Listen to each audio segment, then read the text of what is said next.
বাঙালি আজ যাই হোক রবিবার দিনটাকে অত্যন্ত নিষ্ঠার সাথে রবিবারই মনে করে, আর সেই অলস নিষ্ঠার ঠেলাতেই আমরা রবিবার পোলিও ড্রাইভটা বেমালুম মিস করে গেলাম। অগত্যা সোমবারে চোখ ডলতে ডলতে যখন কাডুগড়ি প্রাইমারি হেলথ সেন্টারে এসে হাজির হলাম, তখন মনে একটাই প্রশ্ন ছিল, আইটি সিটির স্পিডে কি আমাদের জীবন চলবে, নাকি আমাদের বাঙালি চালের ঢিমে তেতালাতেই সব সামলাতে হবে। দুর্গার মুখে অবশেষে যখন পোলিওর সেই দো বুঁদ জিন্দেগি পড়লো, তখন গিয়ে আমাদের ধুকপুকুনিটা একটু শান্ত হলো।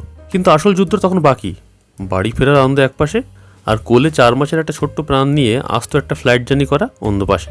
মনে মনে ভাবছিলাম, ও কি মাঝ আকাশে কান্নাকাটি জুড়ে দিয়ে আমাদের এই ছোট্ট ট্রিপটাকে রোলার কোস্টার বানিয়ে দেবে, নাকি ও নিজেই পুরো ব্যাপারটা হ্যান্ডেল করবে।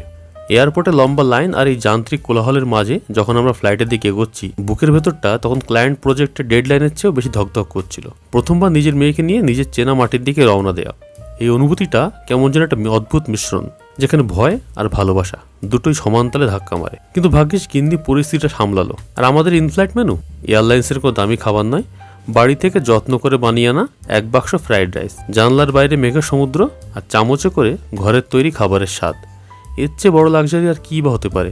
2.5 ঘন্টার উথাল পাতাল চিন্তার পর জানলা দিয়ে যখন কলকাতার ওই টিমটিমে আলোর বিন্দুগুলো ভেসে উঠল, বুকটা যেন হালকা হয়ে গেল। কলকাতা এয়ারপোর্টের চত্বরে যখন আমাদের ছোট্ট দুর্গা অবিকল মা দুর্গার মূর্তির মুখোমুখি হলো, তখন মনে হলো, হ্যাঁ, এবার সত্যি ঘরে ফেরা সম্পূর্ণ হলো। মাটির টান একেই বলে। ক্লান্ত শরীর নিয়ে যখন শ্বশুরবাড়ির দরজায় পৌঁছালাম, তখন দুর্গার এনার্জি দেখে কে বলবে ও এত লম্বা জার্নি করে এসেছে। দাদু দিদাকে কাছে পাওয়া সে আনন্দ, আর শেষে আমাদের এই মধুর ক্লান্তিকে স্বাগত জানাতে শেষ পাতে এক বাটি খাঁটি বৃষ্টি দই।